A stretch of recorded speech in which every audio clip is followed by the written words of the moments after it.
राजस्थान उन प्रदेश की श्रेणी में आता है जहां पर युवाओं को सबसे ज्यादा रोजगार मिलता है। पिछले एक दशक की अगर बात की जाए तो राजस्थान में युवाओं को सबसे ज्यादा रोजगार के अवसर मिले हैं, लेकिन ये अवसर समय पर पूरे नहीं हो पाते हैं। कभी कभी भर्तियों में सालों का समय लग जाता है, तो कभी कभी ये भर्तियां पंचवर्षीय योजनाएं बन जाती हैं। जब भर्तियां समय पर पूरी नहीं होती हैं, तो युवा बेरोजगार खुद को ठगा सा महसूस करते हैं। लेकिन युवा बेरोजगारों की कुछ ऐसी आवाजें हैं जो सरकार के स्तर पर मुख्यमंत्री तक और संबंधित विभागों के अधिकारियों और मंत्रियों तक भी उस आवाज को पहुंचाया जाता है। इन्हीं आवाज को पहुंचाने वाले कुछ ऐसे चुनिंदा युवा नेता हमारे साथ मौजूद हैं जो समय समय पर युवाओं की मांगों को सरकार के स्तर पर पहुंचाते हैं। इन्हीं नामों में से एक नाम है भरत बेनीवाल।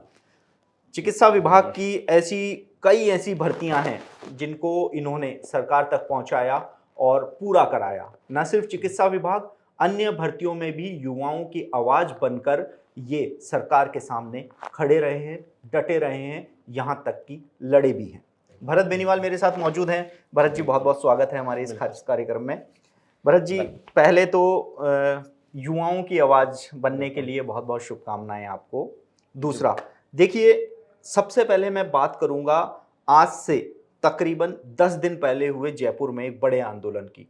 राजस्थान भर के कुछ ऐसे युवा, ऐसे लोग, ऐसे कर्मचारी आपके साथ मौजूद थे जो अपनी 3 सूत्री मांगों को लेकर लंबे समय से आंदोलन कर रहे हैं। जी, बिल्कुल। सबसे पहले तो मैं धन्यवाद दूँगा ललित जी, भाई साहब का भी, साथ में द चौक का भी, जो हमेशा युवाओं की आवाज़ को बुलंद तरीके से उठाता है। और ख़ास करके सबसे बड़ी बात ये है कि युवाओं की ऐसी आवाज़ जो भर्तियों से संबंधित जुड़े हुए मुद्दे हों, चाहे कर्मचारी वर्ग से जुड़े हुए मुद्दे हों, चाहे स्पोर्ट्स या अदर जितनी भी फ़ील्ड है, सबसे राजनीतिक मुद्दों को भी अच्छे से उठाते हैं। लेकिन सबसे में अहम, युवाओं को क्या ज़रूरत है राजस्थान के युवाओं को? राजस्थान के युवाओं को सबसे ज़्यादा ज़रूरत है भर्तियों की। उनके लिए क्या चल रहा है आगे, उसमें क्या प्रोसेसिंग होने वाली है, डायरेक्टली अधिकारियों से अपडेट करने की। तो उसके लिए मैं सच में धन्यवाद दूँगा द चौक को कि सबसे पहले वो इस आवाज़ को पहुँचाने का प्रयास करते हैं बहुत युवाओं बहुत तक। धन्यवाद। और दूसरा मैं ये कहूँगा कि भी आपने बताया, जैसे अभी अपना सवाल था स्वास्थ्य भवन का और सचिवालय का जो घेराव किया गया था, 5,000 से ऊपर की उस दिन युवाओं की फ़ौज ने वहाँ पे घेराव किया। महाघेराव था, लगातार वो पड़ाव अभी तक भी चल रहा है। रोज़ 100-200 लोग धरने पे रेगुलर चल रहे हैं और लगातार बातें रखी जा रही हैं, जिसमें मुख्य रूप से 3 मांगें थी। जिन मांगों पे एनएचएम एमडी साहब से उस दिन वार्ता हुई, हालाँकि मुख्यमंत्री जी तक 2 बजे तक वार्ता हो सकती थी अगर प्रयास होते तो, लेकिन उसके बाद जो है मुख्यमंत्री जी के उच्च अधिकारियों से, यानी सीएमओ के सेक्रेटरी जो है उनसे, साथ में जो चीफ सेक्रेटरी मैडम है उनसे भी मुलाकात होनी थी उसके बाद। लेकिन एनएचएम एमडी साहब ने अपने स्तर पे काफ़ी चीज़ों को निपटा दिया। तो उसी स्तर पे इन 3 मुख्य मांगें थी हमारी। जो एक तो कॉमन मांग है, जितने भी संविदा कर्मी हैं राजस्थान में, गहलोत साहब ने ये कहा है कि मैंने सभी को परमानेंट कर दिया, लेकिन अभी तक वो धरातल पे नहीं आ पाया है। सबसे बड़ी प्रॉब्लम ये है कि उसमें कॉन्ट्रेक्चुअल सर्विस रूल्स हैं, उनमें बड़े संशोधन होने हैं, क्योंकि उनमें अनुभव का नुकसान जो है युवाओं को वो झेलना पड़ रहा है। जितने भी संविदा कर्मी हैं उनमें आईएएस पैटर्न का एक जो है संविदा कर्मियों को अनुभव का जो है वो दिया गया है, पैटर्न पूरा का पूरा लागू किया गया है, जो नहीं होना चाहिए। 3 साल की जगह 1 साल अनुभव गिना जाएगा, ये बहुत ही गलत है। 1 साल की जगह 1 ही साल का अनुभव गिना जाना चाहिए था, तब तो नियमितीकरण का उनको लाभ मिलता ढंग से। लेकिन जिन लोगों को 10-10, 15-15 साल हो गए, जिनका अनुभव हो गया, अब 15 साल के अनुभव को आप देखिए 5 साल गिना जाएगा, तो ये बहुत बड़ा दुर्भाग्य है। और ऐसे में फिर 9 साल बाद परमानेंट वाले जो है वो भी संशोधन करना था। साथ में जो सैलरी का इशू है, बहुत सारे जैसे कम्युनिटी हेल्थ ऑफिसर्स हैं, मुख्य रूप से उस दिन कम्युनिटी हेल्थ ऑफिसर्स ने ही जो है हमारे घेराव और महापड़ाव किया था, जिसमें मुख्य रूप से 3 मांगे थी। तो कॉन्ट्रेक्चुअल सर्विस रूल में एक तो अनुभव का जो लॉस हो रहा है वो नहीं होना चाहिए। दूसरा जो है 1 साल का उनको नुकसान हो रहा है, उसमें उनका इंक्रीमेंट का भी लॉस होना था। तो इंक्रीमेंट के लिए तो बोल दिया एमडी साहब ने उसी दिन की, मैं कर दूंगा, इसमें कोई दिक्कत नहीं है, इंक्रीमेंट किसी का लॉस नहीं होगा। और ये 1 साल का भी हम प्रयास करेंगे कि अनुभव का लॉस नहीं हो। कॉन्ट्रेक्चुअल सर्विस रूल्स में संशोधन हो जाएगा तो ऑटोमेटिक जो है सीएचओज का भी उसमें समाधान हो जाएगा। तो ऐसे में सभी संविदा कर्मियों ने 25 तारीख को भी हमने घेराव किया है, पैदल मार्च किया था, 40 किलोमीटर का पैदल बिल्कुल, मार्च था। मैंने देखिए भरत जी, जो ये संविदा कर्मी है, बिल्कुल। संविदा कर्मियों की जब से मुख्यमंत्री अशोक गहलोत ने घोषणा की है उनके जी, बिल्कुल। नियमितीकरण की, जो नया नियम आया है, जो रूल्स हुँ। बनाए हैं, उनका विरोध लगातार देखने को मिल रहा है, क्योंकि इसमें से 90% तो ऐसे संविदा कर्मी हैं जो सेवानिवृत्ति तक पहुंच चुके हैं, उनकी बिल्कुल। आयु सीमा जो गणना है, एक्सपीरियंस है, ये इतनी पेचीदगियां हैं कि आईएएस के बराबर बराबर। उनकी जो सेवा है उनकी गणना की जा रही है। जी बिल्कुल। 25 तारीख को भी आपने रैली निकाली, हालांकि हम्म। बीच में पुलिस ने रोक लिया था। हम्म। दूसरी ओर लंबे समय से संयुक्त संविधा मोर्चा का जो आंदोलन चला आ रहा बिल्कुल। है, इसको लेकर फिलहाल क्या चल रहा है, क्योंकि बहुत लंबा समय हो गया है। जी बिल्कुल। संयुक्त जो मोर्चा हम लोगों ने मिलकर बनाया, जिससे ये था कि भी सभी संविदा कर्मी एक मंच पर आकर इस लड़ाई को लड़ेंगे तो एकता में शक्ति होती है। तो हमने सभी को इक्विवेलेंट रखा कि सभी साथी लोग, चाहे नरेंद्र जी हों, रामजीत पटेल जी हों, और सभी लोगों ने मिलके, चाहे निवेदिता जी जोशी जी हों, सभी विभागों से, चाहे चिकित्सा हो, शिक्षा हो, पंचायती राज हो, अन्य सारे विभाग हो, सभी में विभागों के जितने भी संविदा कर्मी हैं वो इसमें मौजूद हैं। सभी जो संगठन थे उनको इसमें मर्ज किया गया और एक बड़ा संयुक्त संविदा मोर्चा हम लोगों ने बनाया, जिससे क्या है इस आवाज को बुलंद किया जा सके, और इस आवाज को बुलंद किया भी गया है। इसमें लगभग जो अनुभव वाली है वो तो बहुत जल्द सॉल्यूशन होने वाला है। मुख्यमंत्री जी ने भी उसमें घोषणा तो कर दी है एक बार के लिए, लेकिन अब जल्द ही वो कब तक धरातल पे आती है उस पर निर्भर करता है। दूसरी चीज ये थी इसमें, जैसे उस दिन कम्युनिटी हेल्थ ऑफिसर वाला जो दूसरा मुद्दा ये था कि उनका कैडर निर्माण अभी तक नहीं हुआ है। कैडर निर्माण हो, क्योंकि 1 साल हुआ है अभी उनको लगे हुए, 1 साल से ऊपर हुए हैं, तो ऐसे में कैडर निर्माण में थोड़ा समय लग रहा है। तो कैडर निर्माण करके और एज ए 4800 ग्रेड पे के अकॉर्डिंग उनको लिया जाए, जिससे क्या है केंद्र सरकार ने भी यही गाइड किया था कि 4800 पे ग्रेड में उनको लिया जाएगा, और हरियाणा सरकार ने भी 4800 पे ग्रेड पे में उनको लिया है, उसके अकॉर्डिंग ही लिया है। तो उसी के इक्विवेलेंट अगर संविदा जो contractual hiring to civil post rules जो है 2022, उसमें भी उसी के अनुसार उनका मूल वेतन रखना चाहिए था। 18,900 के वेतन के अकॉर्डिंग उन्होंने रखा है, जबकि 22,150 तो कम से कम उनका बनता था। तो ऐसे में उनका वो संशोधन, साथ में गृह जिलों के ट्रांसफर के इश्यूज आ रहे हैं, पीएच बेचारे फिजिकली हैंडीकैप्ड बच्चे, उनको बाहर आपने 200 500 किलोमीटर दे दिया, तो उनको भी उनके स्थानीय जो जिले हैं आसपास के वहां मिलना चाहिए था। कईयों की HWC पे ड्यूटीज होती है कम्युनिटी हेल्थ ऑफिसर्स की, तो वो HWC पे ड्यूटी नहीं देके PHC पे ड्यूटी लगा दी गई, कई CSC पे, खास करके मंत्री जी ने, जो प्रसादी लाल जी ने कई लोगों के ट्रांसफर किए। तो ऐसे में जब अप्रोच लगाई होगी लोगों ने, तो ऐसे में जो है HWC पे उनकी पोस्टिंग होती है, तभी उनका इंसेंटिव बन पाता है, तभी उनकी सैलरी बन पाती है। ऐसे में उन्होंने PSC CSC पे ड्यूटियां लगा दी आनंद फानन में। तो ऐसे में नहीं करना चाहिए कि अप्रोच के चक्कर में जो बच्चे हैं उनको पहले HWC वहां डेवलप करने चाहिए थे, उसके बाद उन पे पोस्टिंग देनी चाहिए। उनको सैलरी अटकी पड़ी है, इंसेंटिव अटके पड़े हैं, और भी बहुत सारे ऐसे इश्यूज हैं। जैसे कम्युनिटी हेल्थ ऑफिसर वाले साथियों को जो है 20 अंक कम से कम बोनस अंक मिलना चाहिए नर्सिंग ऑफिसर की भर्ती में, और आयुर्वेद डॉक्टर्स हैं वो भी कम्युनिटी हेल्थ ऑफिसर्स में आते हैं, तो उसमें जो है आयुर्वेद डॉक्टर्स को भी आयुर्वेद मेडिकल ऑफिसर की जो भर्ती है उसमें बोनस अंक मिलने चाहिए। ऐसे कई इश्यूज थे जिनको लेकर हम लोगों ने, इसमें इंसेंटिव अटका पड़ा है सभी जगह पे, वो नहीं, कई जगह पे ट्रेनिंग फंड अटका पड़ा है। तो ऐसे में ये सारे इश्यूज सॉल्व कराने के लिए एक साथ आए थे हम, और काफी इश्यूज अब सॉल्व होने शुरू हो गए हैं, जिसमें 32,000 प्लस 8,000 का हम एक सबसे बड़ा मुद्दा था, जो 40,000 टोटल पैसा मिलता है कम्युनिटी हेल्थ ऑफिसर्स को, जिसमें 25,000 मूल वेतन और 15,000 इंसेंटिव मिलता है। तो हम चाहते थे कि पूरा का पूरा सैलरी और इंसेंटिव को मर्ज कर दिया जाए, जिससे भ्रष्टाचार बंद हो। 15,000 जो इंसेंटिव मिलता है उसमें स्थानीय जो अधिकारी हैं, जैसे वहां पे ऊपर से कई क्षेत्रों में, सभी जगह नहीं लेकिन कुछ जगह पे शोषण करते हैं, जानबूझ के इधर उधर ड्यूटियां लगाई जाती है ताकि वो अपने इंडिकेटर्स पूरे नहीं कर पाए, और इंडिकेटर्स के आधार पर उनको इंसेंटिव मिलता है। बिल्कुल। तो वो इंसेंटिव में भ्रष्टाचार कर सके, वो 15,000 पूरा इंसेंटिव चाहिए तो आपको 3,000 4,000 बीच में कमीशन देना पड़ेगा। इस तरह की कमीशन खोरियों से परेशान होकर बिल्कुल, ये कमीशन खोरी कहीं ना कहीं उन कर्मचारियों के लिए बहुत भारी साबित पड़ती है जो अपनी आवाज उचित स्तर पर नहीं पहुंचा पाते हैं। मैंने देखा था 5,000 से ज्यादा की भीड़ थी, काफी अच्छा आंदोलन अभी भी चल रहा है। देखिए, ये तो रह गई मांगों को लेकर पिछले दिनों आंदोलन हुए। लंबे समय से चिकित्सा विभाग से संबंधित कई ऐसे महत्वपूर्ण मुद्दे हैं जिनके लिए आप संघर्ष कर रहे हैं। आपने युवा साइकिल यात्रा भी निकाली थी, इसके अलावा एक पैदल यात्रा करके मंदिरों के भी धोख लगाई थी कि शांति से संपन्न हो परीक्षाएं। इसके अलावा भी कई ऐसे सत्याग्रह हैं जो आपने किए हैं। कुछ वो गिने चुने सत्याग्रह जो साझा करना चाहें हमारे दर्शकों और युवाओं के साथ? जी, अभी सत्याग्रह तो कम किए हैं और वैसे वाले आंदोलन, आक्रामक आंदोलन ज़्यादा किए हैं, उग्र। 2018 में प्रधानमंत्री जी थे, उनकी सभा में हुआ था काले झंडे वाला जो इश्यू हुआ था बहुत बड़ा, मोदी तुझसे बैर नहीं, वसुंधरा तेरी खैर नहीं। वो भी हमारे उसमें मुख्य रूप से मेरी ही भूमिका रही थी और उसी से मैं ज़्यादा हाइलाइट भी हुआ था हालाँकि, लेकिन मुझे अपने आप को हाइलाइट करने से ज़्यादा थे हमारे मुद्दे हाइलाइट करना। सबसे बड़ा इश्यू वही था कि भई लिखित परीक्षा से सारी भर्तियाँ चिकित्सा विभाग की होनी चाहिए थी। उस वक़्त से हम प्रयास कर रहे हैं। सारी भर्तियों में बहुत बड़ा भ्रष्टाचार की जड़ जो है, वो मेरिट बेस्ड भर्तियाँ चिकित्सा विभाग में बनी हुई हैं। अब भी जो विज्ञप्तियाँ जारी हुई, हमने युवा सत्याग्रह आंदोलन किया जिसमें युवा क्रांति मार्च चलाया पहले पूरे राजस्थान में। 19 जिलों में मैं युवा क्रांति मार्च सभाएँ करके आया सभी जगह पे। हर जिले में कहीं भी 1000 से नीचे युवा इकट्ठे नहीं हुए। उसमें कम्युनिटी हेल्थ ऑफिसर के नियमितीकरण का भी मुद्दा था, तो सीएचओ की नई भर्तियाँ निकालने का, जो चिकित्सा विभाग की सारी कम से कम 15 भर्तियों की विज्ञप्ति जारी करने का, उनके कैडर निर्माण का, ऐसी कई मांगों को लेकर जो है युवा क्रांति मार्च चलाया था। फिर उसको युवा सत्याग्रह के रूप में मैं साइकिल यात्रा के रूप में लेके गया, जो दिल्ली तक हम लोग गए। वहाँ जो खड़गे साहब है राष्ट्रीय अध्यक्ष और मुकुल वासनिक जी, वेणुगोपाल जी और तारिक अनवर जी जो तीनों महासचिव हैं,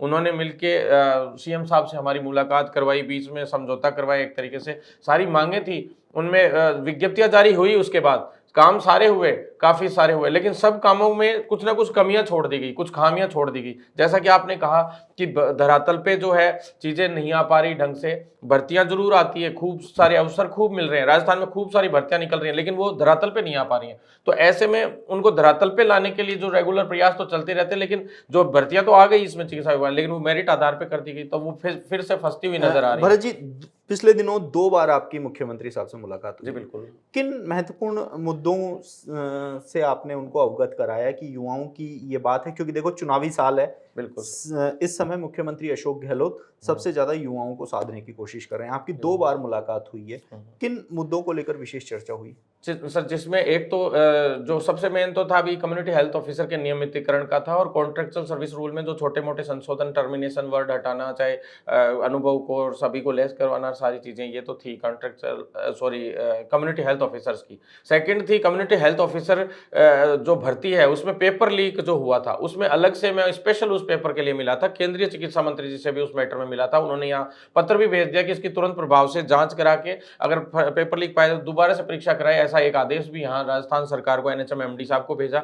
लेकिन जो मुख्यमंत्री जी से मुख्य मांगे थी, जो ये 15 भर्तियों के लिए मिले थे, उस टाइम युवा जो सत्याग्रह आंदोलन चलाया तो साइकिल यात्रा ले गए थे, तो वहां स्पेशली जो नई भर्ती विज्ञप्ति जारी करो अभियान हमारा था, उस विज्ञप्ति जारी करो अभियान में हमारी 16 के करीब भर्तियां थी, जिसमें से 9 विज्ञप्तियां अभी तक 10 विज्ञप्तियां अब तक जारी हो चुकी है, जिसमें 2 भर्तियों की पहले से प्रोसेसिंग है और बाकी की जो भर्तियां हैं, जो जिसमें nursing officer, pharmacist, lab technician, radiographer, ECG technician और एएनएम की जो महिला स्वास्थ्य कार्यकर्ता की भर्ती हैं, प्लस जो अभी लेटेस्ट में डेंटल टेक्नीशियन और जो नेत्र सहायक, ये भर्तियां अभी विज्ञप्ति जारी होनी है, कुछ एक और कुछ हो चुकी हैं। लेकिन हम चाहते थे कि सारी की सारी लिखित परीक्षा से हो। फूड सेफ्टी ऑफिसर की भी थी जो लिखित परीक्षा से हो रही है, आरपीएससी अभी करवा भी रही है, प्रोसेसिंग में है वो भर्ती। तो ऐसे में कई ऐसी भर्तियां थी, लेकिन जैसे हॉस्पिटल केयर टेकर की भर्ती थी जो आरपीएससी के पास है अभी, जो अलग से कैडर बनवाया था। तो सारी चीजें मेहनत करके करवाई, लेकिन उनका नतीजा तभी निकलता जब ये सारी भर्ती लिखित परीक्षा से होती।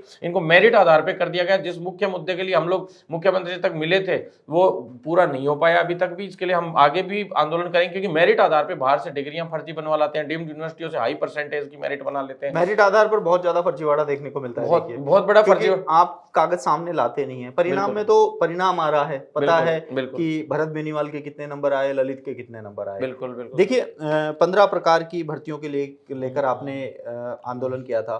अभी चिकित्सा विभाग में 2 दिन पहले एक बड़ी सौगात दी गई है, 18,112 पदों पर भर्तियां निकाली गई हैं 8 कैडर में। किस रूप में देखते हैं, कितनी बड़ी जीत है? क्योंकि युवाओं के हक के लिए लड़ो, अगर वो मांग पूरी हो जाए तो इससे बेहतर संतुष्टि नहीं होती है। जी बिल्कुल, युवाओं के हक के लिए लड़ भी रहे हैं और हमें पूरा विश्वास भी था कि ये भर्तियां तो निकलेंगी, क्योंकि 5 साल में नर्सिंग ऑफिसर की ये पहली भर्ती है। अब 5 साल में इतने पद तो रिक्त हो चुके थे कि भाई आराम से निकाल सकते थे, लेकिन इन्होंने लास्ट में आके निकाले। चलो कोई बात नहीं, आपने लास्ट में आके निकाले, लेकिन इन भर्तियों को फर्जीवाड़े से रोकना आपकी सबसे अहम भूमिका, बड़ी चुनौती है। सबसे बड़ी चुनौती। अभी पेपर लीक हो रहे हैं रोज रोज, आप देखिए, पेपर लीक को रोकना बड़ी चुनौती है। लेकिन पेपर लीक से भी बड़ा घपला, आंखों के सामने मेरिट आधार पर फर्जी डिग्रियां ला ला के लोग नौकरियां लग रहे हैं। जो कॉन्ट्रेक्चुअल सर्विस रूल्स है उसके अंडर में आप परमानेंट कर रहे हैं सभी को, एक तरफ कह रहे हैं कि हम परमानेंट कर रहे हैं, जबकि अनुभव का लाभ दे रहे हैं, कोई दिक्कत नहीं है, जो संविदा कर्मी उनको अनुभव का लाभ दे रहे हैं, बहुत अच्छी बात है। लेकिन ऐसे लोगों को अनुभव का लाभ आप दे रहे हैं, फर्जी लोगों को, जो एनजीओ से भी फर्जी सर्टिफिकेट बनवा रहे हैं, कोई पीपीपी मोड से बनवा रहा है,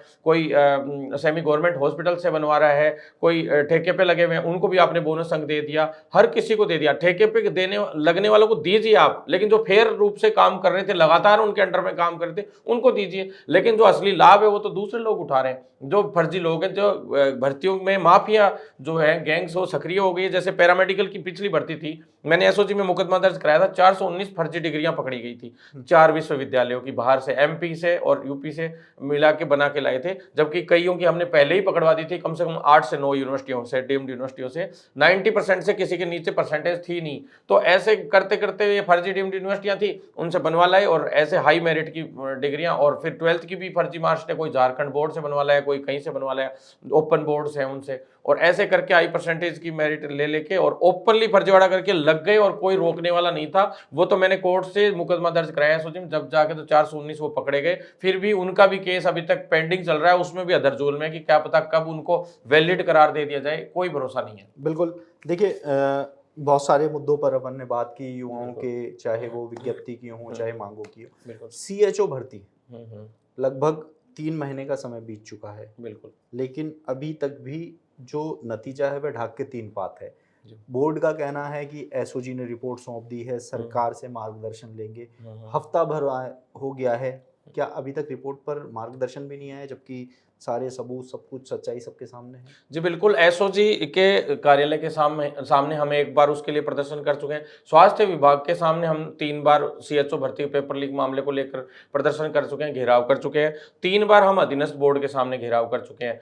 केंद्रीय चिकित्सा मंत्री जी से मैं मिल चुका हूं, सीएमओ के उच्च अधिकारियों से आज हमारी वापस वार्ता है उसी सिलसिले में। साथ में जो कम्युनिटी हेल्थ ऑफिसर के तो मुद्दे हैं ही सारे, पेपर लीक वाले मुद्दे में भी आज हमें समय दिया गया है, और जो अलग मुद्दे हमारे चल रहे थे, सभी सामूहिक मुद्दों के हिसाब से हमें एक बार के लिए इन्होंने आज सीएमओ में वार्ता के लिए कहा है, और सरकार फैसला लेगी। ये अधीनस्थ बोर्ड के चेयरमैन साहब कह रहे हैं। 3 बजे, जब 2 बजे पेपर खत्म हुआ था, 3 बजे मैंने अधीनस्थ बोर्ड के चेयरमैन साहब को व्हाट्सअप कर दिए थे सारे प्रूफ, और एसओजी को भी हमने 3 साढ़े 3 बजे तक भेज दिए थे, लेकिन उसमें अब तक ना तो कोई गिरफ्तारी हुई, एक भी व्यक्ति की उसमें अभी तक गिरफ्तारी नहीं हुई है, जबकि खुलेआम खुद लोगों ने दिखा दिया कि मेरे पास इससे पेपर आया था, मेरे पास इससे आया था। अरे आप आगे वालों को तो पकड़ते, और आगे वालों को पकड़ के अगर आपसे नहीं हुआ तो उससे आगे वालों को पकड़ो भाई, आप किसी की लाइफ को खराब नहीं करना चाह रहे हो, वो आपके ऊपर निर्भर करता है। लेकिन व्हाट्सएप ग्रुपों में पेपर घूम गया, 6-6 हजार लोगों के पास पेपर आ गया, आप किस चीज का इंतजार कर रहे हो? अगर आपसे नहीं हो रहा है तो अभी समय आ रहा है, चुनाव का 6 महीने बचे हैं, हम बता देंगे आपको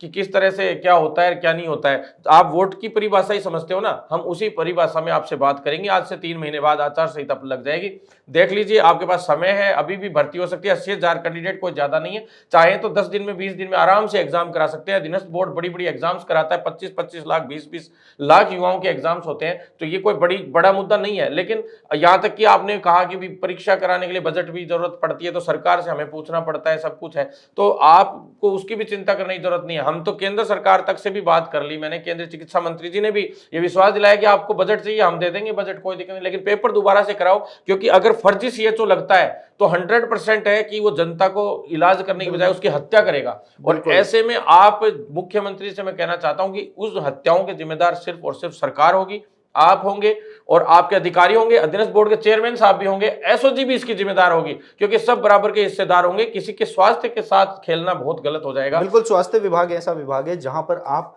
फर्जीवाड़ा नहीं कर सकते हो, क्योंकि यहाँ पर अगर फर्जीवाड़ा हुआ तो ये कहीं ना कहीं उन लोगों की जान पर भी खतरा बन सकता है, जो इस उम्मीद से अस्पताल जाते हैं कि हमें उपचार मिलेगा और हम सही होकर घर आएंगे। हमारे साथ जुड़ने और हमसे बात करने के लिए बहुत बहुत धन्यवाद भरत जी। बिल्कुल, ये भरत बेनीवाल थे। युवाओं की आवाज़ को पिछले लगभग 1 दशक से लगातार पुरजोर तरीके से उठा रहे हैं, चाहे भर्ती हो, चाहे मांगे हो, या इसके साथ ही संविदा कर्मियों की पीड़ा हो, चाहे प्रदेश में बढ़ते हुए पेपर लीक के मामले हो या फर्जी डिग्रियों के मामले हो। हर आवाज़ को सरकार के उचित स्तर तक पहुंचाना और उसके समाधान की जिम्मेदारी को बखूबी निभाना इनको आता है। ऐसे में आज हमने इनसे विशेष चर्चा की, आगे भी इन चर्चाओं का दौर जारी रहेगा। आज के लिए बस इतना ही। नमस्कार, आप देख रहे हैं एजुकेशन चौक और मैं हूं ललित वर्मा।